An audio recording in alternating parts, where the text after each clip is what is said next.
খাবার শুধু রান্না করলেই হয় না, সেটাকে সুন্দরভাবে সাজিয়ে দিতে হয়। তুমি একদম আমার মনের কথা বলেছো। আমিও যখন কিছু রান্না করি সব সময় চেষ্টা করি সেটাকে যাতে সাজিয়ে গুছিয়ে সুন্দর করে পরিবেশন করতে পারি। তাই তো দেখছি। ওই যে কথায় আছে না, শেষ ভালো যার সব ভালো তার। বাহ। এমা, আপনারা ঘাবড়ে যাবেন না, আপনারা একদম সময় মতো এসছেন আর কিচ্ছু মিস করেননি। আসলে লিলি আন্টি পাশে থাকলে এই আড্ডা যে কোথায় গিয়ে থামবে তার কোনো ঠিক ঠিকানা নেই। তাই আমি জোজো লিলি আন্টিকে নিয়ে চলে এসেছি এবার জলসা রান্নাঘরে সিজন 3। আজ মহা অষ্টমী। ছোটবেলায় কখনো কখনো এই পুজোর সময় বাবা মারা সিনেমা দেখতেও নিয়ে যেত, আর আজ আমার সামনে জলজ্যান্ত সিনেমা।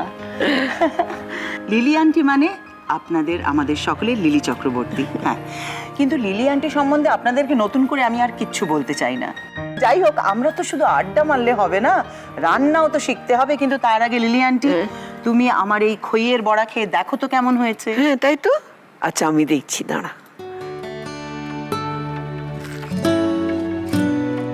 দারুণ।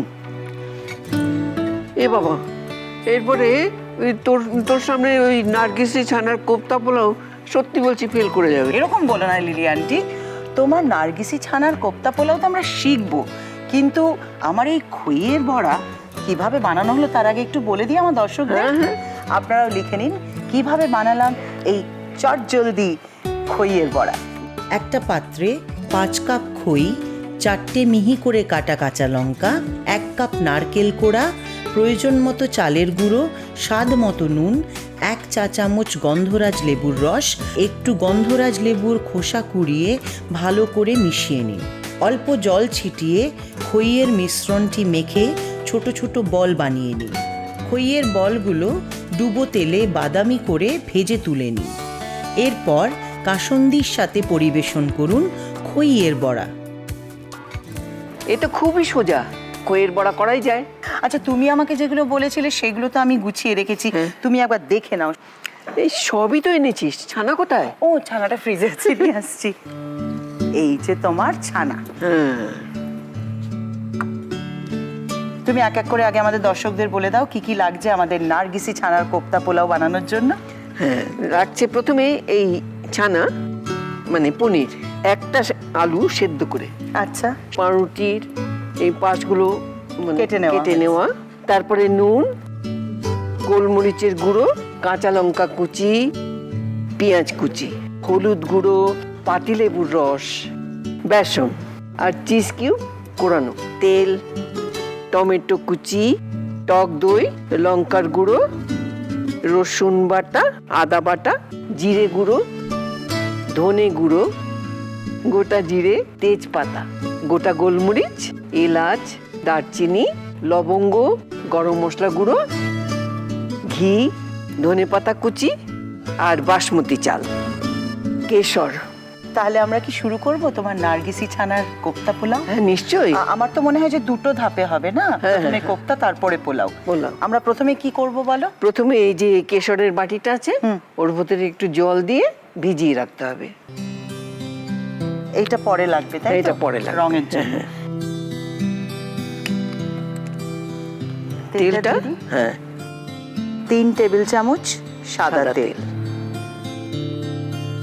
পেঁয়াজ, এটা একটু গরম হোক। হ্যাঁ, একটু গরম হলে বেরেস্তার মতন করে ভাজতে হবে। লিলি আন্টি, তোমার এখনকার পুজো কিরকম কাটে? এখন তো বাড়িতে বসে, ওই ভিড়ের মধ্যে আর বেরোই না, যা রাস্তাঘাটে অবস্থা। ছোটবেলার স্মৃতি তো আমাদের সকলেরই আছে। ছোটবেলায় তুমি কি মানে কলকাতাতেই কাটিয়েছো? না, আমার ছোটবেলাটা কেটেছে মধ্যপ্রদেশে। আচ্ছা, সেখানে যত বাঙালি একটা করে পুজো হতো, এক জায়গায় জড়ো হতো, প্রত্যেকের বাড়িতে বাড়িতে সবাই রাত্রিবেলা থাকতো 5 দিন, মানে বাড়িতে কারোর রান্না নেই, হ্যাঁ, একসঙ্গে খাওয়া দাওয়া, সব সকালের ব্রেকফাস্ট পেঁয়াজটা দিয়ে করে, দিচ্ছি। হ্যাঁ সব দিয়ে দে।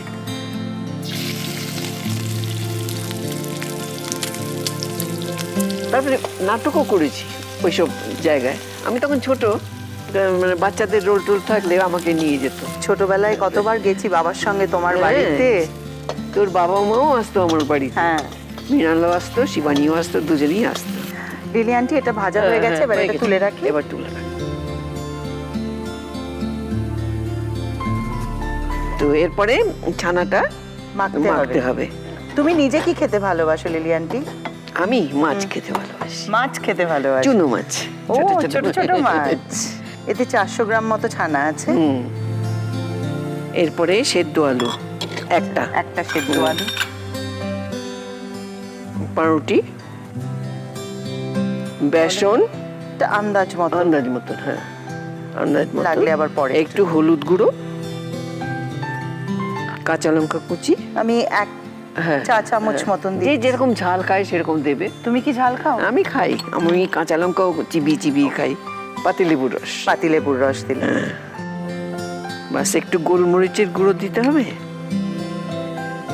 এবার এটাকে ভালো করে মন্ড তৈরি কর। তো হঠাৎ করে অভিনয় এলে কেন? আমি কলকাতায় এসেছিলাম, এমনি পড়বো বলে এসেছিলাম, কিন্তু নাটকের ভূত তো একটু মাথায় আছি। মেজদির সঙ্গে রিহার্সাল দেখতে গিয়ে একটা নাটকে ঢুকে পড়লাম ইচ্ছে করেই। আমাকে ডিরেক্টর বলল, করবে একটা রোল? আমি বলে দিলাম হ্যাঁ। আচ্ছা। তো সেখানেই একজন ডিরেক্টর ছিলেন, যিনি কনক মুখার্জি, সেই ভানুপেলোলাটার ডিরেক্টর, আচ্ছা। তার ভাই কুণাল মুখার্জি। উনি আমাকে বললেন, সিনেমায় অভিনয় করবি? আমি তো যেন আকাশ থেকে পড়লাম। আমি তো ছোটবেলায় ওই পর্দায় সমস্ত আর্টিস্টদের দেখে ভাবতাম যে রাত্রিবেলা ঘুমিয়ে ভাবতাম আমি কখনো এরকম হেঁটে চলে বেড়াতে পারবো, একটু কথা বলতে পারবো, সবাই শুনবে। বাবা নিয়ে গেল রাধা ফিল্ম স্টুডিওতে, সেখানে শুটিং, সেই দিনই শুটিং। আবার আর্টিস্টকে কমল মিত্র আর জহর রায়। তো ডিরেক্টর ভয় করেনি? আমি তো চিনি না কারুকেই, তাই ভয় করেনি। আমাকে বলেছে এই করতে হবে, আমি তাই করে দিয়েছি। লিলি আন্টি, এটাতে একটু নুন দিতে হবে না? দিয়েছিস তো? না, ও তাহলে একটু নুন দিয়ে দিই। হ্যাঁ দিয়ে দে, স্বাদ মতন। হ্যাঁ, বেশি না হয়। তো যাই হোক, সেরকম করে আমি ইন্ডাস্ট্রিতে ঢুকে পড়লাম। তারপরে তো স্টেজেও করছিলাম, স্টার থিয়েটারে। ছবি বিশ্বাসী নিয়ে গেছিলেন ওনার মেয়ের পাঠ করার জন্য। এর ভেতরে চিজটা দিয়ে দিতে হবে প্রথমে। এবার এটা পটলের মতন একটুখানি। তুমি করবে একটা? কি মজা লাগছে আমার। লিলি আন্টি আর আমি একসঙ্গে একটা নতুন রেসিপি রান্না করছি। অনেক মজার মজার গল্প এখনো বাকি আছে, সেগুলো শুনতে হবে তো, এবং তার সঙ্গে শিখতেও হবে এই রান্না। লিলি আন্টি আজকে আমাদের জন্য বানাচ্ছে নার্গিসি ছানার কোফতা পোলাও। তো তোমার ফার্স্ট নায়িকা হিসেবে আত্মপ্রকাশ কোন ছবি?